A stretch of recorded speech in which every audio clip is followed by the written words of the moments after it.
Welcome to today's podcast. My name is Pearlie Brewer, and I will be your host. Today's podcast guest is Dr. Michael Wahl. Welcome, Dr. Wahl. Thanks for having me.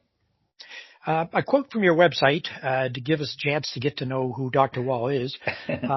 It's not just theory that Mike brings to the table. His global travels have granted him firsthand insight into diverse cultures and their unique approaches to well-being. From the therapeutic power of water, as recognized in New Zealand, to the spiritual calm nestled in India's bustling chaos, from Bhutan's unparalleled pursuit of national happiness to the longevity secrets of Okinawa, Japan. Mike's experiences weave a rich tapestry of lessons on achieving holistic health. Wow. Quite a statement. So, Mike, why don't we start with you giving our listeners an overview of where all your travels have taken you over the years, and maybe some of the kind of interesting things that you've discovered as well.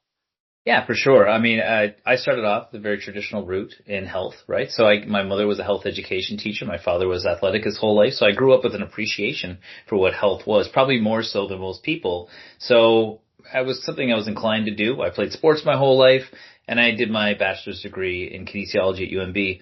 And then from there, I spent some time doing sport performance training in the States, came back, did my master's degree, and then my PhD.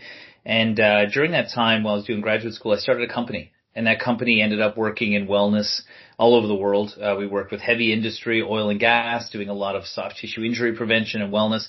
And that was fantastic. We grew exponentially to a point where we got acquired by TELUS.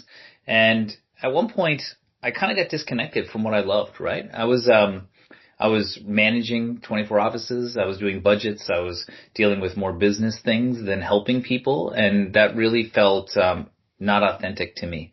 And so I was at a point where I could leave that, and it took a little bit of guts to decide I was going to start again, but I ended up leaving the organization and decided I want to start learning about what health really means, right? I think that you lose balance, and it makes you sort of reflect on yourself and say, what am I missing? I'm supposed to know all this stuff about health, but I don't feel super healthy. I don't feel like I'm balanced in life. I'm working too much and I'm traveling too much in these things. So as a result, I ended up traveling for myself for own personal reasons, and then I ended up getting a job at the university, and they encouraged me to continue with what I was doing, and that led to a TV show and a radio program. So essentially, I've traveled all around the world, been to 55 countries.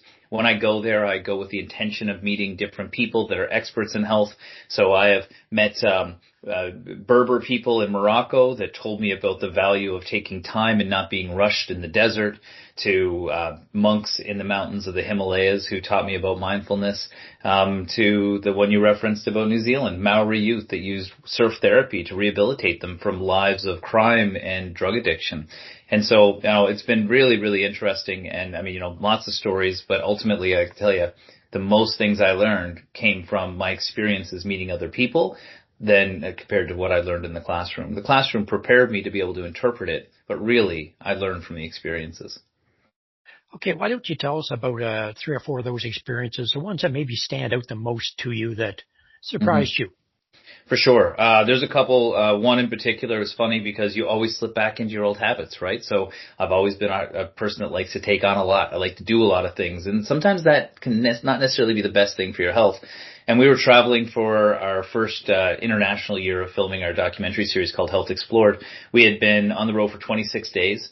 We had traveled from Newfoundland to California, California to New Zealand, New Zealand to India, India to Bhutan, and then from Bhutan via Thailand to Tokyo. And these were all red-eye flights because we were trying to film as much as we could during the day. We're on a limited budget. So I remember being in Tokyo, and I was there to study forest bathing with the founder of Shinrin-yoku, which is what the name of it is there. He's a scientist. But the day before, we were in Tokyo, and I remember being so tired, I was like spinning almost in the busiest intersection in the world with all the flashing lights around me, thinking, what am I doing? Like, am I really being healthy right now? Have I taken on too much again, right? And it was almost overwhelming. But ironically was the next day I went to a forest just outside of Tokyo. Now remember, Tokyo is the most populous city in the world where people are known for working so hard they can actually die on a subway from exhaustion, right? And they've sort of realized this, and this one professor, Dr. Kagawa, was able to quantify the health benefits of being in nature. So the next day, feeling at this state of stress that was sort of new for me in the recent past, I went, and when we went hiking, it wasn't just a hike like I've done a million times here on the East Coast Trail of Newfoundland. They engaged the five senses in an extremely intentional way, to the point that the first exercise you do is you take your shoes off, you wade into a stream, and you find a little round rock. You feel the cold water on your feet. Then you have to look at the rock and balance rocks to make a little rock tower. After that, you walk across a bridge where there's a sign that says stop and listen. And if you weren't listening, you wouldn't notice that they've hidden a waterfall behind a tree that you can only sense if you're really listening. Then you stop halfway through. You have herbal tea, which tastes a certain way, and gingerbread cookies. And then they ask you questions about what have you done right this week? What have you done wrong? What could you do better? And then finally, there's the sense of smell. You get on these benches where you stare at the sky and watch clouds go by while flowers are all around you. And for me, that was nature immersion on a whole different level. I've hiked and spent time in nature, but I've never been intentional about triggering my five senses. And ironically, being in that stress state before I went, when I walked out of that one therapy session that I experienced as a host, not even trying to go for my own personal benefit, I walked away completely renewed. And that to me really made me think about, what do I think I know? You know, like, and am I doing things the right and most appropriate way? So that was a big one. That was really, really important. Gross national happiness in Bhutan was also something that was really relevant. Bhutan measures gross domestic product, but they really prioritize a measure called gross national happiness. And this has been catching on around the world, but other countries don't use it the way they do. They won't implement a government policy unless it improves the health and well-being of the people or the happiness of the people in the community, which means there might be a project that generates significant economic return, but if it doesn't make them better, then they won't push it forward, which is very different than the economically driven, decisions we make in our communities. As a result, they prioritize happiness and it's front and center. But what I found was really interesting about their approach was that their definition of happiness is very different than ours. So in our society, we look at happiness as being this exuberant moment, this joy, this enthusiasm. But to them, they're Buddhist, and they're all about the middle path. They're about having enough and having contentment and having stability, and that's their definition of happiness. So I came back from that trip saying, okay, that's what happiness needs to be for me. I need to find a more moderate approach. And as a result, I'm much happier because I'm able to recognize just how fortunate I am without having to constantly seek the next big accomplishment. Another place that I thought was really interesting, that really stood out to me was Sardinia. There's a lot of information on Sardinia about the blue zones, where you buy a cookbook and apparently you're going to live to be 120 by cooking the minestrone soup from it.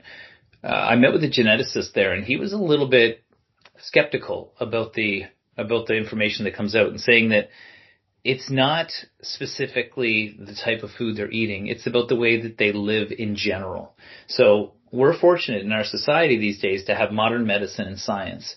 But then they've been able to combine that with a traditional way of socializing, engaging, eating real foods, staying passively active all the time, and really prioritizing connection with one another. And what he said was that it's this combination of modern medicine and science with this traditional way of living that we really need to harness. And if we look at our communities, and particularly look at a place like Newfoundland and Labrador, we're so far removed from the way that we used to live. We're relying purely on medical intervention to save us once we're sick, but we're really not harnessing some of those things that made our lives special. When we think about, in particular, Newfoundland, we have music and we have culture and we have traditional foods, and these are things that are becoming less and less frequent in our day-to-day lives. So when you combine those things together, that was another thing I drew out of it, is that there's some real lessons from the past that we can combine with what we've learned currently, and together that could probably create longevity and a lot more communities than just a handful around the world. So another quote from your website, putting health into health and safety. And of course, this is a health and safety podcast. Mm-hmm. In today's work landscape, we grapple with multifaceted challenges affecting our workers' health and well-being. These challenges encompass the isolated nature of our work settings, the rigors of shift work, prevalent mental health issues, fatigue, and increase in obesity rates, often rooted in sedimentary jobs, aging workforce demographics, and poor lifestyle choices. Such factors can potentially heighten a worker's vulnerability to long-term disabilities, injuries, or workplace accidents. Dr. Wahl explains how lifestyle interventions, proactive injury prevention education, and assessments of workers' physical capacity can effectively mitigate risk of illness and injury, thereby safeguarding organizations' financial and operational health. So 4 areas that are also mentioned on your website that deal with this topic. Let's sort of walk through each of them. The first one is mental health injury. Explain what that term is to you. Totally. I was working in occupational medicine for an awful long time. And when I first began in the field, it was very much about physical injuries, right? But the reality is our mental health can be affected, both on a minimal level, like you would consider like a cumulative trauma injury, like something that slowly builds up over time. And there can also be really acute trauma that happens, particularly first responders or people that have to experience very stressful situations. It sort of came to light for me because my PhD was in response to the Cougar helicopter crash that occurred here in Newfoundland and Labrador. I'd been on that flight 50, 60 times before. Every single person on that flight was a friend of mine. I worked with them closely, lived with them for days and weeks at a time in the offshore rigs. And that was quite traumatic for a lot of people. So for me, I think that we have to have the supports that are in a workplace that help support people for acute experiences like this. So, for example, having counselors and mental health supports through our benefits programs and through our workplace safety boards and things like this. But also, employers have a responsibility to make sure that they aren't compounding stress in individuals' lives. I think that our generation of people in the workforce are under 100 times more stress than any other generation. We get 1 million emails a day. People can call us at all times. There's an expectation that we're available. Work-life balance is really being lost. And so what I think is that employers should recognize that employees that are happy and healthy and mentally in a good place will, of course, generate more income and be more productive, but they'll also be safer because they're more present. They care more about the organization. Therefore, they're willing to adhere to policy and be more proactive for safety. But in my experience, when I taught people about mental health, mindfulness, stress reduction techniques, it actually opens up a whole new avenue for companies to improve their safety performance, because when you're stressed, you don't sleep. Lack of sleep is it's like almost being intoxicated at the workplace. You're operating heavy machinery in a safety sensitive environment or power tools. These are all huge risk factors. You aren't paying attention to instructions because your mind is everywhere else it needs to be. When you're trying to communicate effectively with people, that becomes really challenging because you are frustrated and you're not able to be patient. You're not able to listen. These are all very relevant means of making any safety program more effective. So employers that are able to address this, recognize it, be patient and understanding for employees that are dealing with mental health stress, it's not only going to avoid the big mental trauma type things we're seeing with like the psychological safety advisor type training, but we're also looking at just making the whole operation work more smoothly. And when we think about things like brand equity, company loyalty, employee turnover, that has a huge impact. And then also safety performance, of course. Not only does it keep our employees safe and free from harm, but from a business standpoint, your likelihood of getting contracts, of being able to get proper bids done and approved when you have a good safety performance is obviously going to improve your bottom line. Now, you mentioned a moment ago that the stress that people feel they're under nowadays, 2 or 3 quick strategies that you might want to share with folks about what they can do to deal with this stress.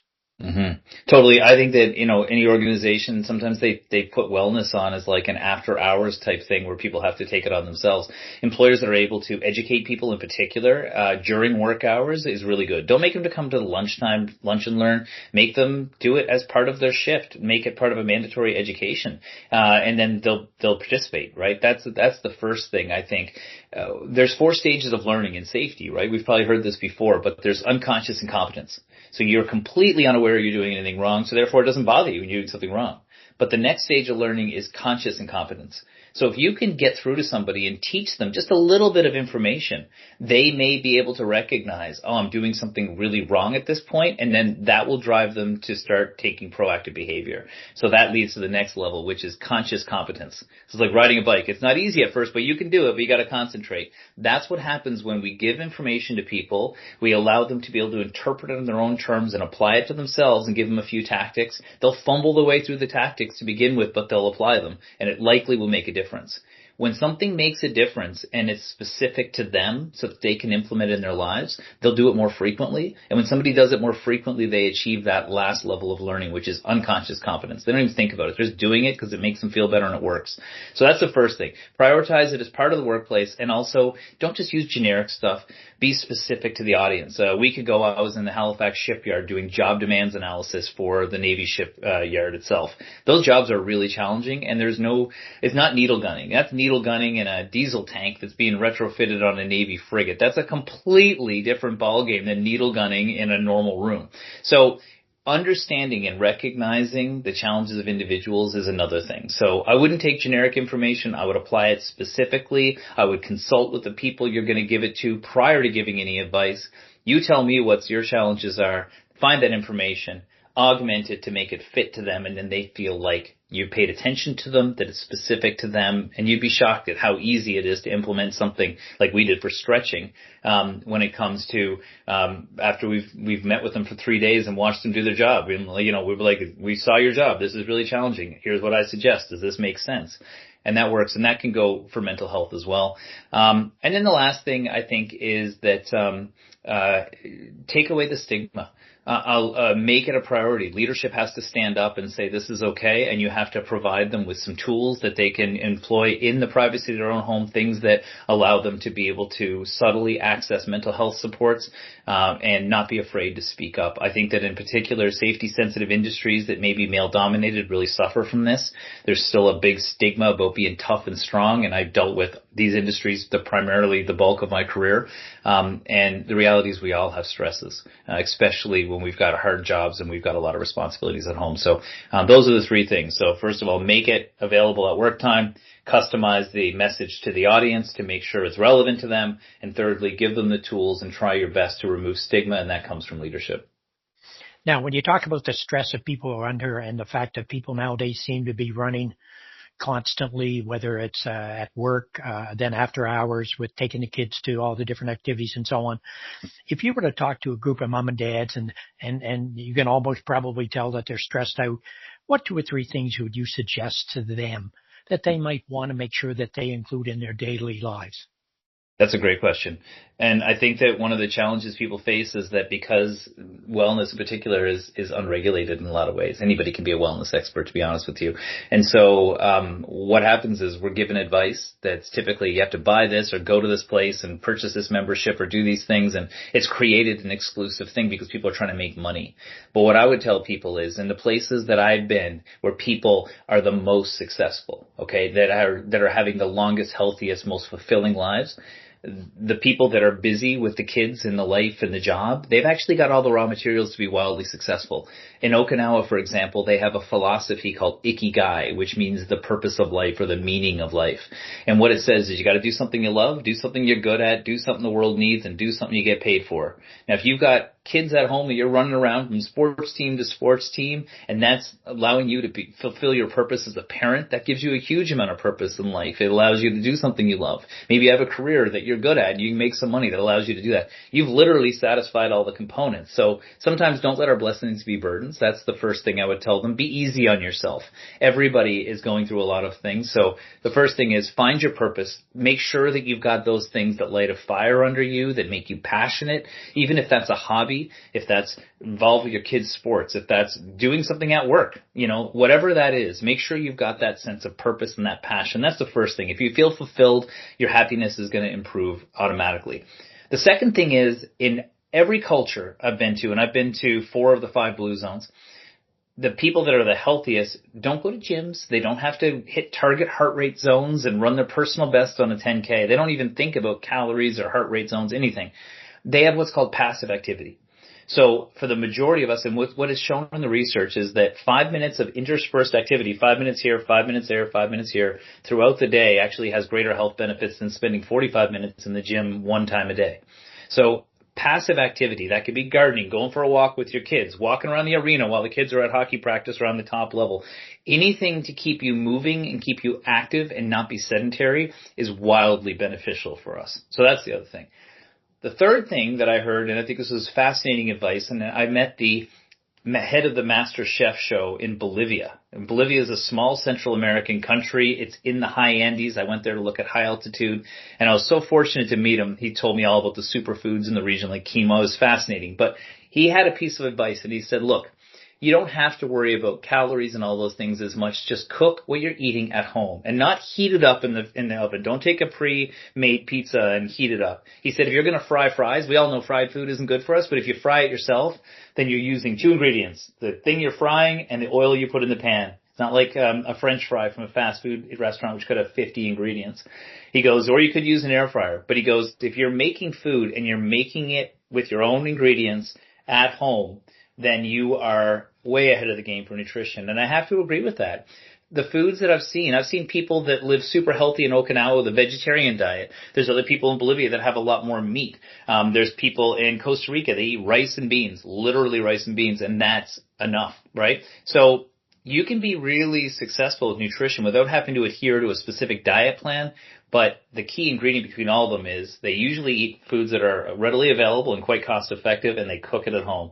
The other thing about cooking at home is it brings people around a table. And when people are around a table, they connect, they spare time together, they food share. It's one of the best ways we can bond as human beings. So those three things. Try and move whenever you can. Don't have to be anything super structured. And I have an exercise physiology background. I used to train pro hockey players, and I'll tell you that that's not the right approach for 90% of people.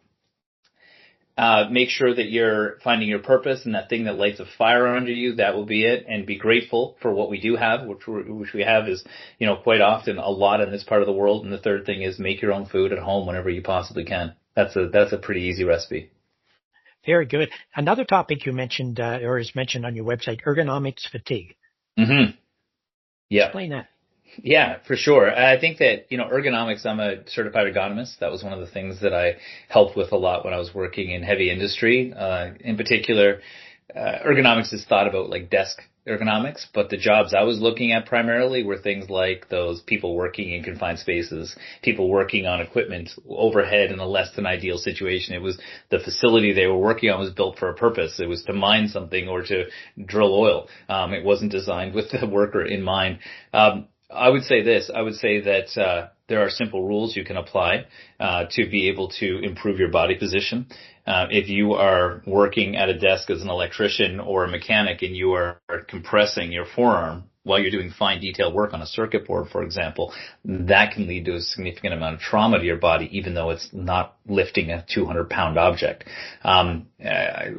Not taking breaks appropriately can cause mental fatigue, which can wear down your body. Being stressed, when you're stressed, your blood pressure goes up, which means it's almost like you're under stress. Your body is working at a high rate and it doesn't have to. These are all simple things that we can address. And as simple as stretching 5 minutes before we go to work. 5 minutes on a 7-day shift, say you're doing 3 weeks in a row, that's 21 days straight times 5 minutes. That's an awful lot of stretching for most people. That's way more stretching than they're going to get in a year because they're never going to go to a yoga class and do 50 minutes of stretching. Instead, they're doing it, doing twice as much of that over the course of 2 weeks. So I would say this, ergonomics isn't just for desks. Ergonomics is for everybody, whether it's a police officer looking at a screen in their vehicle to make sure that that's set up properly. Anything that we're doing for repetitive tasks or for prolonged periods of time likely can be augmented in some way or another, and that comes down to the setup itself. But secondly, what are our behaviors? We have to recognize that we're homo erectus, not homo sit down in our chair all day long, and therefore we need to start to incorporate how human beings are supposed to live and move by taking those breathers, by moving our body, by combating this overuse. And if we can do that, our fatigue levels will drop, our satisfaction will go up. And I'm 46 now, and I tell my wife all the time, she married me right before my warranty expired because I'm getting injuries all the time and I'm very active. But the reality is it's part of life, and so we want to mitigate the risk of that as much as we possibly can. Next topic, management of sleep. Yeah. I think management of sleep is, people don't think about sleep hygiene at all, right? Sleep is so critically important for us. It helps our bodies recover. It helps our memories process. It helps us keep a stable emotional state, which again, people don't think about enough. They don't think about emotional agility and being able to keep in a good frame of mind. We spend, a third of our life, hopefully, in our bed.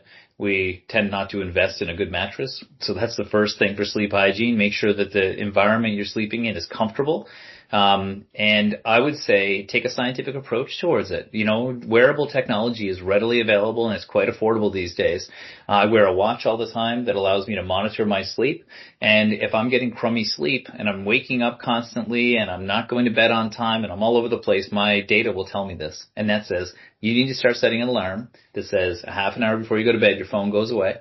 You turn down the light, you start to unwind, there's no TV, I start to get rid of all the stimulus that would make me really stressed, start to calm it down. Some people need to have a cool room, so maybe you do invest in a proper fan or maybe some sort of cooling unit for your room at least so that you can be in a nice comfortable place. I know in Atlantic Canada we're getting warmer summers all the time. Some people need to have quiet, so make sure your room's quiet. Make sure you spend a couple bucks putting blackout blinds if you want to get rid of light because light keeps us awake. So I make sure that where I sleep is comfortable. I make sure it's dark. I make sure it's quiet. I make sure it's the right temperature for me to sleep. I make sure that I'm not stimulating myself with a bunch of technology before I go to bed. And then the other thing is for those type A personalities like me, I keep a notepad next to the bed. So if I wake up in the middle of the night, I'll jot down those things that are keeping me awake and say, I'm going to attack those on my to-do list first thing in the morning. I'm going to go back to sleep and I'm going to prioritize that so I can relax and turn my mind off. The other thing people don't think about is, maybe they've got restless legs and there's some sort of soft tissue injury that's hurting them. Well, maybe we need to drink more water. Maybe you need to stretch for a few minutes before you go to bed to make sure your body is nice and loose and limber so you can go and get a restful sleep. There's lots of things you can do, right? If somebody is struggling with weight and they have sleep apnea, there's tools we can employ through the medical system to get a polysomnogram to see how well we're sleeping. So that's just a little taste of it. But essentially, there's lots of things we can do, and I would encourage people to start thinking about their sleep, to see how good their sleep quality is, and start modifying one thing at a time. And that's the other thing about everything I've said today. I've been obviously rattling off a whole ton of advice. But in science, you never change more than one variable at a time. And the reason why is if you change too many variables, you can't detect which was the one that worked. So what I would suggest is you change one thing. Start going to bed on time. Start drinking water before bed. Black out the room. Whatever you need to do. But change one thing. If that works, then add another. And then add another. And along the way, some of those will work and you can keep them. But some of them won't. And you said, don't need to do that. It doesn't work for me. Right? And if you can do that, you can build your own little thing. Because there's probably 100 things we can do, but probably 3 that are going to make the bulk of the difference. So I would suggest start to pick them off one by one. Now, Mike, you talked earlier about the overall well-being and its impact on safety. Can you think of one or two clients maybe that you've worked with over the years that you had good results with and from a point of view of overall well-being that you could share with us? Totally. I got one example that really stands out, actually.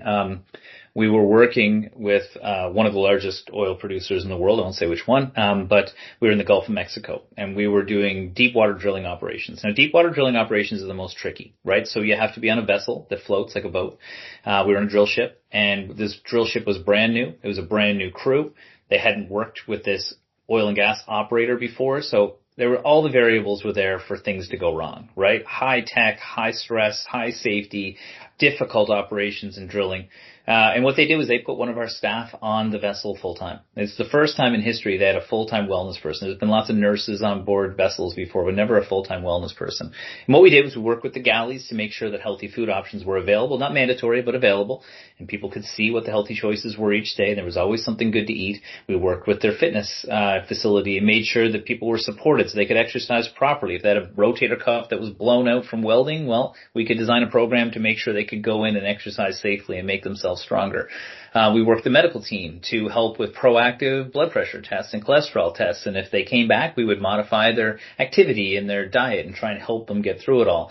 And then we worked with their safety. We did things like hydration plans. We're in the Gulf of Mexico, so people were sweating, so they had to make sure they drank enough water. We taught them how to do manual handling. We did job demands analysis, implemented stretching, all these things together to see if we could shift the culture. Now, the interesting thing about a rig like that is everybody has to take a helicopter to and from, and in order to get on the helicopter, you got to weigh your bags and you got to weigh yourself. What we found was this: the average person, and there was hundreds of people that came in and out of this facility, and some met with us, some didn't. But the average human being that was just in that environment lost an average of 5 pounds, which is a significant amount considering the average North American of that age group gains 2 pounds a year. 33% of the population was at high risk for metabolic disease based on the size of their waist. And when we finished, it was down by 33% of those people. So 1/3 of the people added 10 years of life from being on this rig for 1 year if they can maintain those changes. So there was massive changes in the physical side. Plus, they won every physical activity challenge in the world for offshore or for heavy industry fitness challenges that were done. But what the most important thing was this: it was the safest vessel that organization had ever had. They didn't have one recordable incident. The soft tissue injuries that did occur were minimal at best. They could easily be accommodated, and their safety performance and adherence was through the roof. And so what that told me was, we have a health and safety system. Almost every safety-sensitive organization has one, but the health is usually a silent H, right? So when you can leverage that, you are able to take these efficient policies and processes and job demands and all these other things that we have that are so effective, and we know they work in industry, and you can amplify them, because now what you're doing is you're mitigating one more aspect of that Swiss cheese model, and that is, it doesn't matter how light you make somebody lift or how safe you make a process. If they got a bad back, they can throw their back out picking up a piece of paper. You're able to mitigate that human element, and that's really, I think, what turned the tide on that one. So we're really proud of that. That was a really great example, and we were able to show results similar to that in other places, but that was an example that was very dramatic. Okay, I want to go back for a second to one of the items mentioned in your write-up, and it talks to the therapeutic power of water as recognized in New Zealand. Water becomes a very big topic in wellness. What did you find out from New Zealand? Yeah, that was really interesting. So I surf back home, and one of the things I always found that really calmed my mind was being out in the water. There's something about the rhythm of the waves. Every 10 seconds, a new one is coming. You see the world from a different perspective. You're looking at it from the ocean, looking back at shore. Those were all things that were really big. And there was a book called The Blue Mind. And, we all know water is important for our physical health. We're made of water. We need to drink enough water to function proper physiologically. But water itself, being around water, does something to us. We pay extra for a vacation on a beach. If we get an ocean view house, we're paying way more. Even a hotel room costs more to have an ocean view. There's something that we know that's intangible about water. So I reached out to an author, and unfortunately he passed last year tragically. But his name is Dr. Wallace J. Nichols. He was a marine biologist who wrote a book called The Blue Mind. And this book really resonated with me when I wanted to figure out, why is being around water so powerful for me? Because I can feel the difference. And he was able to show that our body temperature drops just by looking at it. Like our hormone stress levels drop, our blood pressure drops. There's this amazing thing that happens because we're so used to staring at this built environment, right? Where everything makes sense and is logical, but there's something random about nature that captures our attention, and as a result really calms our mind. And so I met with him. I interviewed him in Hawaii. It was a fantastic opportunity. We became great friends. I said, very sad that he's passed and left us now. And hopefully we leave a bit of a legacy with the work we've done. But we traveled on to New Zealand after that. And I saw an example of how this therapeutic aspect of being in, on, or around water was so profound by meeting with Maori youth. Now, the Maori people of New Zealand are the indigenous population there. They used to be called Tia Moana, which means people of the ocean. Originally, the story is that they all traveled on these wakas or canoes from Polynesia. Some ended up in Hawaii. Some people ended up in New Zealand, and the people in New Zealand were called the Maori. When you meet a Maori individual, they will introduce themselves traditionally, at least if they're using a traditional greeting, and they'll say, this is my name, this is my mountain, this is my canoe, here's my body of water. They actually use water as part of their identity. It's called Waia, which means life. And essentially, these children that were part of this surf therapy program I went to go visit were young men. They had all been incarcerated, or they had drug addiction, or they came from really troubled generational trauma. The saying that the facilitator of the program used said, some people fall through the cracks. These kids are born in the cracks. And what they did was these kids had never been connected to water whatsoever. And surfing was something that was created by Polynesians. So what they did was they said, we're going to get you as a group. We're going to teach you to surf, and there's lessons to be learned here. Sometimes you wipe out. Sometimes you have a great ride. For every wave, there's a trough and there's a peak. And that's the way life is. There's always peaks and valleys, and that's what makes life beautiful. They put them through this whole program. They taught them how to connect with their culture, and there's a variety of things they did. But what they found was these kids really integrated into society. They became functioning members of society. They contributed back. They became youth leaders, and they really led by example. And that was really powerful to see that. And I think that, that was just one example. But when we think about the socioeconomic challenges that are facing people, and that a lot of people don't have the opportunity to improve their health, one of the things we have in Atlantic Canada are beautiful rivers and lakes and ocean. And if we can go and stare at the ocean after a long day, it can actually do a lot more than we think. And it's a readily available, usually very accessible means of calming our bodies down. Now, it doesn't replace therapy and things like this, but it's not a bad thing. We've had a rough day to go down for a walk by the water with your partner and just stare at the ocean. I know I do it all the time. I propose to my wife by the ocean, and we take walks by the water almost every night. Well, look, Dr. Wahl, we could certainly talk all day about wellness. And, I know with your experience, it would certainly be enjoyable. One final item, though, before we sign off for the podcast. Mm-hmm. Coming soon, you have a new book. I do. Give you an opportunity to plug your new book. I love it. Okay, well, thank you so much. Like all these stories, are all from a collection of experiences I had. These thoughts aren't necessarily my thoughts. There's thoughts of incredible people I've been able to meet who were kind enough to share their life message with me.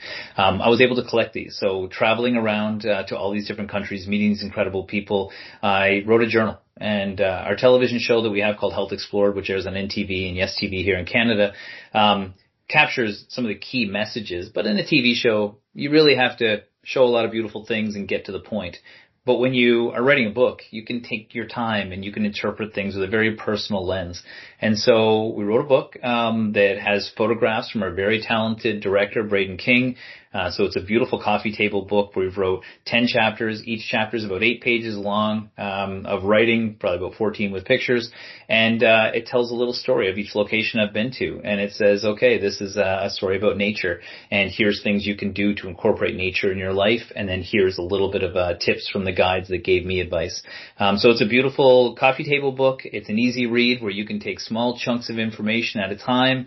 It's very manageable. And it's going to be coming out in January. It's being published by Breakwater Books. It'll be available at Indigo and Chapters, Barnes & Noble, Kohl's, anywhere books are sold, Amazon. People can pre-order now and hopefully get a copy and be able to have something inspirational, I hope, for the new year to implement some of the things that I've learned into their lives.